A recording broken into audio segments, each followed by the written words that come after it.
Welcome back, ladies and gentlemen, for episode 10 of Real Business Roundtable, losing track. But yeah, welcome back.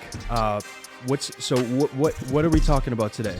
Today, I think it's very important to educate and inform the community following and watching us about how important it is to go the extra mile and focus on providing the highest level of value to your customer as possible. Yeah.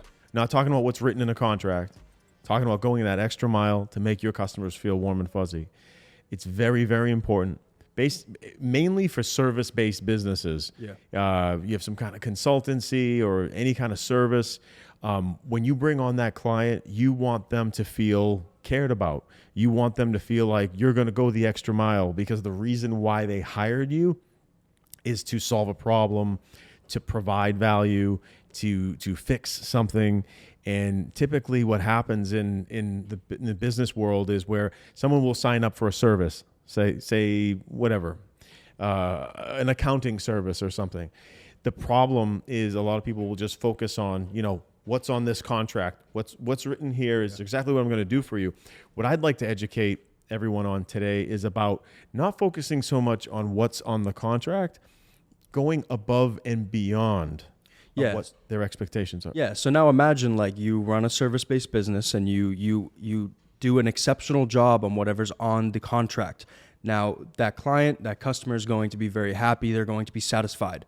But now put yourself in the position of, you're doing more than what's just on the contract. You're doing an amazing job. You're adding more value. Now, not only is that beneficial for your company growth, it's also beneficial for retention, for references. It's beneficial all around. And I want to talk about, some people might think, well, how does this work when you're growing, and you have more customers coming on? How do you keep up with that, with going the extra mile, giving added value to something that's not on the contract to each customer? Well, if you're a sole proprietor, you want to do your best to try to manage that as much as possible without impacting the quality of the service. So that's very important. So you may hit a point where you may realize that you have to hire team members to help you to achieve that and to reach those levels of customer service and providing value. But it's about when you have that relationship with the customer, as long as it's within the same realm of what you're providing them for a service, do little extra things for them because that will further solidify their loyalty to you. Because, for example, when you work with a client, you're going to have competitors that knock on their door. And end of the story, that's always going to happen. You want the client to feel like, well, they were there for me, let's say, during the COVID situation. We had several clients that were in very bad situations. And what I decided to do was do the right thing. Carry them a little bit. Give them a little bit of a price break. Don't nickel and dime them. And what happens in return is the client says, they were there for me. They helped me during a difficult time. And it further solidifies the relationship because you went above and beyond. You provided extra value. You were there during difficult times. You didn't say, hey, it's tough luck. No. When you have a client, you need to care for them, love them, treat them almost like they're a family member, a friend, because they are trusting you to solve a problem in their business or whatever service that you're providing them. And if they need something here and there that will ultimately help them reach their goal, which is the reason why they hired you, do that extra thing. Yeah. A big thing that we see in the service industry, everyone makes mistakes, but the biggest issue I see is people, again, they look at a contract and they say, well, you're asking me to do A, B, C, and your contract, sir, says X, Y, Z. No, you don't do that. If it just takes you a little bit of labor or whatever, you eat it. You take risk. Yeah. You take a little risk, so you provide the maximum value. You do the things that your competitors won't do. You do the things that your competitors will send. Your competitors will send that client a separate invoice. No, Mr. Client, sir, I'll do that for you. I got you. Don't worry. Now, when you do That's what I do. When you do this, how does your customer feel? Well, they feel special because you're adding value to their certain, whatever it may be, campaign, whatever the service is. You're doing something for them. It makes them feel special, like you mentioned before. You know, it creates loyalty, and, you know, that goes a long way. And most likely that client is going to be around for a long time, and they're going to refer more business, and it's just going to be a good, you know, it's going to be an amazing business relationship overall. Exactly. Picture a boat, and a boat is floating in the ocean. You want to drop the anchor, and then you want to put a big shield around that boat to prevent that boat from sinking. And that shield, the anchor is the contract. Okay, whatever, agreement. You drop that anchor. Okay, you know, whatever. But what really solidifies and prevents you from losing that client is when you build that shield, and that shield is going above and beyond, being available, taking a call on a Saturday. Hey, Mr. Client, Mrs. Client, what would you like? Okay, hey, let me take care of that for you right away. Oh, well, I need this, I need that. Hey, don't worry about, oh, is there a fee for this? No. The number one destroyer of service-based business relationships is nickel and diming. Whatever you can do, and of course there's exceptions in certain industries where it might be really expensive to provide your service. Try your best as a business owner to just do it for the customer, because that little investment, that time that you put in to just take care of the customer for that issue and not sending them a separate bill is going to go a long way. I've seen client relationships go from what would be a standard 1 year to 10, 12, 13 years because we or other people in business have shown their clients that extra love, that extra TLC. That's really what I want to convey to the audience. Is it's not about, oh, you just signed up for this service. Try to listen to the customer and identify, okay, what do they need right now? And don't surprise them with, well, now here's the thing. There is an exception. If someone asks for something that's going to cost your team 50, 60, 80 hours, of course, you got to ask for something or some kind of upgrade. But if it's something that you're just thinking only profit sales, and you're just like a robot, oh, sorry, it's going to cost this. I'm sorry. Anything that makes the client feel, try your best to not do that, because the reduction of the feeling will make that customer stick around much longer. It's about a long-term strategy. Don't think short-term. Do extra things for clients to make them feel cared about. This also ties into hidden fees. I hate hidden fees. Hidden fees are horrible. You have to completely eradicate that from every platform, anything that you provide. You have to get rid of it. Think about a gym membership, right? This is kind of off topic, but a gym membership. I've left multiple gyms because I'll be like, oh, okay, it's $30 a month, sweet. All of a sudden, $100 this month. All of a sudden, this. It's like, and I know that's not the same, but hidden fees all around are horrible. Yeah, we just got hit up with a surprise bill from a technology company that we're using, and it was dramatically higher. And I go, no, dude, this is not what I signed up for. And they're like, well, this and this and this. Yeah. And I go, no, we agreed on this. Luckily, the account rep was thinking like how I think and said, I'll take care of it for you. Don't worry about it. That's my style of business and entrepreneurship. Is if you want to build a solid business and you want to build a significant account base, go the extra mile. Don't nickel and dime. I have had meetings with people that I consider friends that own separate companies, and we talk about possibly partnering up, using their technology. And I'll like one of the partners, and I'll meet the other one, and the other one's extremely nitpicky and they got to sign paperwork with us. And I was like, dude, you're going to be a problem. I want nothing to do with your policies, because you're the reasons why you're part of the reason why people get that sour feeling about working with a company like you. Yeah. It's small time thinking. Mm-hmm. If you think short term and small time, how can I make this money now? That's not the way to think. Think about how long can I nurture this relationship and build it for years and years and years. I'm talking 10, 12, 15 years at a clip. That you're not going to achieve long-term account relationships or service-based relationships. Say you're a carpet cleaner and you go in and you clean the house, and then you hit them. They're like, oh, could you dust the lamps? And then you hit them with a $500 bill to dust lamps or whatever. I'm throwing out. I know what you mean. They didn't expect that. Yeah. They didn't expect that. So the flat billing model is very beneficial. It's very powerful. It gives the client, so this is very psychological. It gives the client first peace of mind. They know what they're going to invest. They know what they're going to spend, regardless of the service. When you start hitting them with an overage of surprise bills and services, They feel uncomfortable. it makes them feel it's all about here. It's their mind, it's their gut, it's their heart. You have to connect with your clients on that level. And some people go, "Oh, there's no emotion in business." That's bullshit. Everybody has emotion. We are humans. We are not robots. Yeah, people got to stop Yeah. talking about that type of stuff. I hear that all the time. And, it's business is, whatever. You're talking to humans. When you start to think about like just how you treat people as a business, like it just starts to become just unmoral. It's negative. At the same time too, one thing I've noticed is contracts. This kind of ties into the fees and stuff like that. But when you have contracts that are very easy to read, they're very simple, that goes a long way as well. When you have a contract that's 4 pages that has a bunch of words that no one can read, that no one can understand, you're not going to sign them up. And if you do, they're not going to stick around for a long time. So because you probably have hidden fees too if you're using that type of contract. yeah, so what I do with our consultancy is I took a very bullshit legalese, multiple paragraphs, multiple pages agreement, and I consulted legal counsel. I said, "What does this paragraph mean?"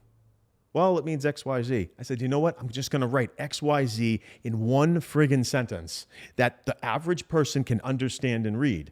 "Oh, well, no. That's what I'm going to do." So my agreements are 1 page written in very simple English. You don't want to lasso your clients and give them surprise fees and bills and quirks and things that are not desirable. It's all about what makes them feel good. Make the client feel good. Put yourself in their shoes. Yes, exactly. So that's perfect. Yeah. So you think like, okay, how is this going to make me feel if I was in the client's shoes? I have a client right now. He's dealing with some economic issues in his state. It's not New England. And the market out there is a little bit different. There are some challenges. His company is going through some massive changes and massive roadblocks. And I have to be there for him. I have to be there. I have a contract. I could be a douche and sue him. No, I'm not going to do that. He's going through something right now. Let's figure it out. Let me work with you. Let me help you during this difficult time. But, I've dealt with other companies where they don't give 2 shits. And that makes me as a customer despise them and cannot wait to get out of that contract. That's the state you don't want to get. That's the state of mind that you do not want to get your customers in, where they hate you. You don't want that. You want them to. Or that they're just like, did they do a good job? They did what was on the contract. They did. When you're stone cold and robotic with customers, that is the worst. You're just something they could just shoo away. But when you build that solid bond with a customer, show them that you care. Yeah. Like it'll be a freaking Saturday. I have a boatload of clients that could attest to this. I'm sitting there on a Saturday. I think I see a really good lead come through their website. I write, "Hey, dude, check it out. Looks really good." And I'll send them the lead right to their text message. I don't have to do that. Yeah. I'm not out golfing, not giving a shit. I'm hands-on watching every single thing that's happening, keeping my eyes and ears and my fingers on the pulse. Being available as the owner of the company is extremely powerful. Watch, if you have a service business, watch and feel the pulse of your business. Know your customers, know what's going on. If you have a sales rep that brings on the customer and you're an owner, give that owner a quick call. Swing by his office if you can. Do a quick Zoom call. Build that bond, build that relationship, but speak to them on a human level. Be kind. Don't be a robot. Because if you break down that barrier of that coldness, then you build a true relationship with your client. That's really what I really wanted to hash out in this podcast, because I feel it's very important. And a lot of people think that, there's no emotion in business. There is. It reminds me, there should be in a lot of business. Yes. But it reminds me, when you let's say you are a subscriber to some sort of service. Let's say it's a CRM, it's a meal plan prep, or whatever it can be. It doesn't matter. You'll always notice you'll get like an email that's like some newsletter that is like a signature from the CEO. And it's trying to create a situation where you feel like you have some sort of relationship with the person who owns the company. Now put yourself in a position where you actually have that relationship with the CEO. You see what I'm saying? Yeah. It creates an amazing relationship. It makes them feel good. It makes them feel amazing. It's that connection with the clients, and it's very important to keep in mind that if a client asks you to do something and it's not a big deal, don't make it a big deal. Don't sweat the small stuff. And like I said, there are exceptions where if something a client requests is just ridiculous and it's going to cost you more than they pay you, yes, you got to gently say, but you also got to figure out what you're going to get out of that. Yeah. If this is like, I mean, it depends on the opportunity, really. Yeah. People will invest in their business all day. They'll spend all this money, but think about giving your clients in a service-based business maybe a little extra labor. Yeah. Dust those lampshades, mop that floor. It's a service business. Yeah. Mop that floor, or give your client an extra page on a website. Website's looking tired, but you know what? I'll give you another example. We had a client that we were building out. We built out a website for. Many years went by, and he was such a loyal customer for the longest period of time. And I felt personally that his website was stale. We had a quick call. We talked, and I says, you know what? Dude, you've been so loyal to us. I'm going to revamp your website. Whoa, what? Wait, nah, dude, don't worry about it. Well, I can't. I don't want to. No, I said, no. I got you. Don't worry about it. And we put in X amount of hours, built a completely new website, still a client. Client indefinitely. He's been with us for, I believe, 12 or 13 years. Loyalty, because I went the extra mile. And this works for any business. Just show your clients a little bit of love. Show them some TLC. Try to do more than what they're technically paying for, and put in that investment, the investment that you would spend on equipment or staff or whatever, that extra TLC, treat that as an investment. So you're technically investing in your business, but you're investing in the revenue source for your company. Yeah. So you're giving that one a little bit of love. This one a little bit of TLC. This one a little bit of extra value. Value is key. Another way to look at this is at the end of the year, this happens regardless of any service. Say it's a reoccurring service. Lawn mowing, landscaping, digital marketing services, whatever. At the end of the year, if that company has an accountant and they're looking at their P&L statement and, what's this? What's this fee? You want that business owner to go, no, they're good. They provide a lot of value to our company. We're not going to cut that. Because every year they're looking to cut something, and you don't want to be on that list of what they're going to cut. So that's what I was going to add. I was going to kind of jump in and talk to you about that. How do you, so in some situations I've seen before, clients and customers don't or have a hard time seeing that value. That can happen, but what you do in that situation is you go over what you've done for them above and beyond. Some clients say, oh my God, thank you. But then some clients go, well, hey, you should have just charged me more. And I'm like, no, dude, that's not my style.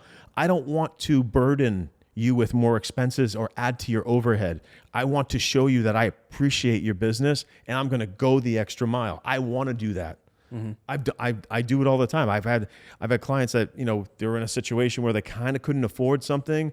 And I was like, you know what? And I fronted some cash out of our pocket to get them going. Yeah. And then they go, wow, you actually do give a shit. When 99% of those companies would never do that, ever. That's like unheard of. So when it's about being unorthodox, it's about being different. It's about decommoditizing yourself. This is another perfect example of being different. Be different. You take all your competitors, and I've met guys that do what I do, and I respect a lot of them, and I like a lot of them. But there are a portion of them that are very robotic, and they don't give a shit. They just basically pay me, fuck you, pay me type of mindset. Yeah. Bad. I had that meeting with that one guy. He had a great technology. Like my hair was standing up. I was like, guys, what do we do? How do we partner up? And the one partner was like me, very down to earth, right? The other partner was like the most difficult. The first phone call was insane. And I go, if you're like this on a first phone call, how are you with your clients? Dude, I want nothing to do with this because it made me sick. The first phone call made me sick. This guy thought he was a hot shot. Yeah, I got the best thing since sliced bread. I was like, yeah, dude, I got a whole team of developers. I can figure this out. Yeah, I just don't want to work with you.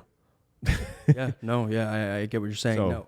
Is there any situation where, so how do you know how much to do, how much extra love you can give them. Is there ever too much? Is like, yeah, great question. So if you've been doing something for a long time, you know your numbers in your head. You know what your company can do for them without it impacting the company in a negative way. And it's really about looking at those moves and those extra services and added value as investments. Yeah. That's Investments exactly into the company. yeah. I'll give you an example. So say a client wants, my social media, I'd love to have, this on it. And that's not really in the scope. I'll quickly do some math in my head. If you've been in industry for a long time, you know your numbers. You're like, all right, I'm going to do this and I'm going to show the client that I care about them. And it's that extra TLC that sticks in their heart and it makes them feel it. And they're like, all right, he's got my back. Now, every great once in a while, you might have a client that might take advantage. And then you kind of gently say, well, this is way above what I normally do. And I hope you can understand. And this works great. You say business owner to business owner, this is going to cost me a lot of labor to do. Maybe this would work out for you. And just kind of say, does this sound fair? And most reasonable business owners will say, okay, that's fair. But it's all about how you put the message together. You can't just be like, hey, fucking pay me now. Like it should not be like that. It should be very, very, very consultative. Yeah, what you say is perfect. It's business owner to business owner. You have to help them understand that you're also running a business. Yeah. You're not some corporate company. I mean, unless you are, but you're not some corporate company that's it doesn't really matter to them. It's business owner to business owner. Level with them. So that leads me into another question. So how do you deal with customer criticism? How do you deal with, their satisfaction levels? There's two sides of the coin to that. And that's an awesome question.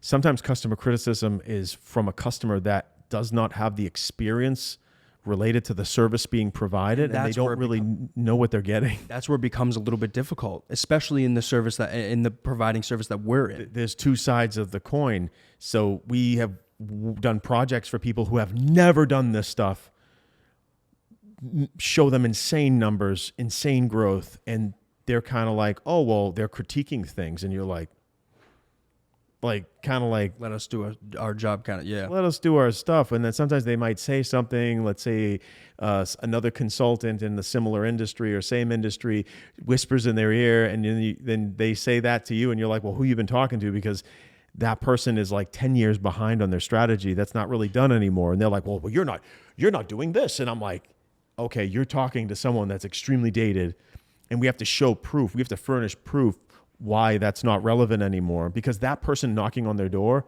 is probably a sales rep trying to get their account, trying to get that sale. Yeah. When if I do something wrong, I'll admit it, but sometimes you have people who are not as advanced and they're just kind of feeding your client crap. Yeah. And you have to explain to them like, hey, when they try to criticize and you say, well, here's the proof of here's the proof of what we're doing. Here's cited proof that what we're doing is correct. Yeah, cited proof. That's a big piece of it. A lot of people are data driven. I didn't mean to cut you off there, but I just wanted to add in. A lot of people are data driven. They like to see the data. So whenever you have a customer and you want to add that little bit of extra love and you want to do all this stuff, make sure you keep track of that stuff. Make sure you have all the data set. When we work with someone, we have a dashboard that tells us exactly numbers. It tells us everything about their campaign, every phone call, everything. Keep track of that stuff, because that has saved us in a lot of situations. Yeah, you got to track every single. So if you're in the digital marketing space, consulting, stuff like that, and you're driving, say, traffic to a landing page, make sure you're tracking phone calls, form fills. If you're using any type of like in-market data, make sure you're showing attribution. Where's this coming from? What website are they coming from? Just so if you are ever questioned, you have all the data there and you're prepared. Yes. But this can be in any service provider. This can be in any, type of business. Just make sure if you see that person doesn't understand the process quite as good as the expert, you got to make sure you have the data in language that everyone can understand. It could be anything. It could be vehicle wraps, and Yes, you have to it can be anything. properly prepare the vehicle. You have to take the bumper off. When you separate based on quality, one guy's going to do a really good job. He's going to charge a little bit more money, and the guy that's going to charge very, very little money, it's going to be the cheapest guy in town. It's probably just going to throw the car wrap on and stuff like that. But it's all about backing your case up. So hey, we do it this way. But this also goes back on the business owner. If you're in this position, you got to make sure you're doing a fucking good job, because if you're not, then it's going to come back on you. You got to make sure you're doing that good job, because if you're not, then, in most cases, the customer's always right. You're either proving them, showing them that you did the good job that you said you were going to do and went over, above and whatever, but you got to make sure you're actually doing a good job as well, above and beyond. That's what I was trying to say. You always have to think about always have to do the best job possible for your customer. Yes. So if your customer hired you and they hired you to reach a goal, you need to focus on that goal and either use your resources or your team or both to reach that goal, right? So you get all the obstacles out of the way and you reach that goal for the client, and all we ask for is a thank you. I don't expect a client to upgrade. They usually do, but you say, hey, how do we ramp this up? How do we do more? But my goal is to deliver and not to nickel and dime on what it will take to deliver. Because sometimes, like the menu approach, sometimes a service-based company will go, all right, here's the menu, sir, ma'am. What would you like? I'm going to let you play expert. No. You don't follow the menu method. It's trash, and it positions you as not an expert. Do you go into a doctor's office and say, what surgeries, or does the doctor go, what surgeries do you need? No. The doctor does an assessment, looks at the issue, creates a diagnosis, and then then looks to solve the problem. That's the approach you need to take. So if the client goes, yeah, I'm at $2 million right now in annual sales. I've been plateaued for 5 years. I want to hit 5 million. Great, sir. This is what we're going to do for you. We're going to work out a strategy. We're going to use technology. We're going to build out a whole new digital landscape with proper content that engages the customer. And we are going to build an infrastructure to help you generate streamlined forms and calls, overall more leads, better conversions, and we're going to set a goal, a 3-year goal of you hitting that, say, $5 million. And you bring that client on, we onboard them, but during the journey, what I wrote there, I might have to do other things. So what I'm stressing is don't show a menu to the client and let them play expert. Say, no, this is what I assess. This is what I see that we need to do that you're not doing, which is the reason why you've been plateaued for 5 years. And let's get you there. And I, like I said, when I put together that plan, every once in a while, there's something else that's needed. I just do it. Yeah. I just do it. I'm seeing a commonality here that all kind of goes back to loyalty, building loyalty. Now, in some situations, we talk to people who want to, have a trial, or who want to see a test run and stuff like that. How do you incorporate this into, giving that extra love? How do you do that? That's a convoluted tunnel, whatever the hell you want to call it. It's like a tactical approach. For example, where that would be appropriate is if someone wants to run some Instagram ads. I want to run a 6-month campaign on Instagram. That's fine to run a test, but you don't run a test on your entire digital landscape. Yeah, no. Yeah. That is a living, breathing organism that needs to be maintained and executed and managed and monitored 24/7. So from constantly. from the entire process, your job is not only to execute what you say you're going to execute, but also help the client or customer understand the process in order to understand what it takes. Yes, I have to paint that picture for them. Yes. Most of the time, the business owners they're smart. They know what they're talking. Like, they get it. They connect with me. I have a way with connecting with people, and they go, okay. They say they can feel it, the energy. They can feel the energy that I want to help them. I get excited. I get a thrill off of it. I know. Same. Whenever we're talking to someone who understands what we're talking about, I and get pumped. Oh, like our meeting. Yeah, our he meeting. was great. The guy on the Zoom call. He was amazing. He was like, bam, bam, bam. He knew exactly the benefit to our technology that we provide. He knew everything about the benefit. Boom, boom, boom, spot on. I was like this nodding, and I'm like this pointing at him. One day, maybe he'll see this, and I really liked you. I want to have I honestly, at the end of that meeting, I wanted to have a conversation with that guy. He was amazing. But I guess this goes back to, as a business owner, throughout my whole experience being within business, being an entrepreneur, doing all this stuff, I've always told myself that I have to know a lot or a little bit about a lot. I have to so as a business owner, understand social media and, all these other, services, get a good understanding about different technologies to grow your business, understand marketing, so that when you are, this could be very beneficial in every other way. When you're vetting out a company that wants to provide you a service, you'll understand what service they're providing. Yeah.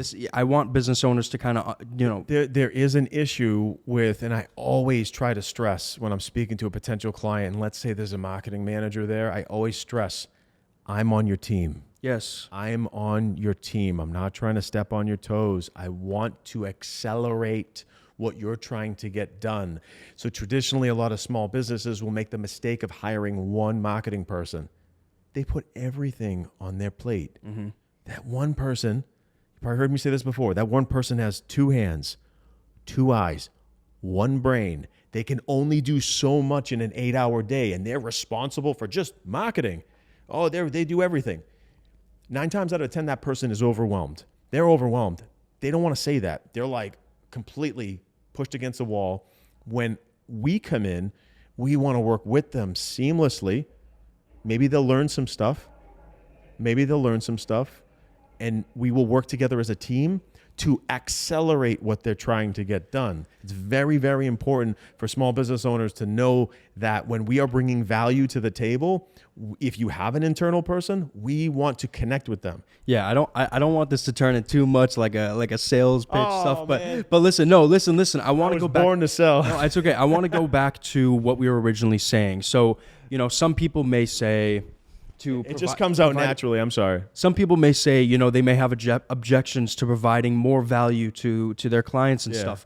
And to that, I say, look at it as an investment on your company. No, we're not trying to chase the money. You're trying to make the customer happy, but look at it as an investment, because only positive will come out of it. And if it's negative, then that person that you shouldn't have been working with that person in the first place. Exactly. Look at it as an investment on your company, because it is only going to be beneficial. Absolutely. Yeah. So I don't know. Do you have any more like touch points you wanna talk about this? I'm trying to think of. I just say run your business before we exit today. I want to let everybody know, run your business with your mind, your heart, and your gut, and you will be very, very successful. Yes. Awesome.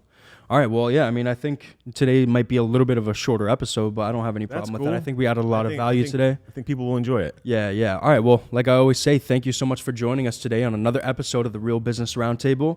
We're excited to have you back. Please, leave any comments. We like the feedback. We want to know what we can do differently in order to have you guys enjoy it more.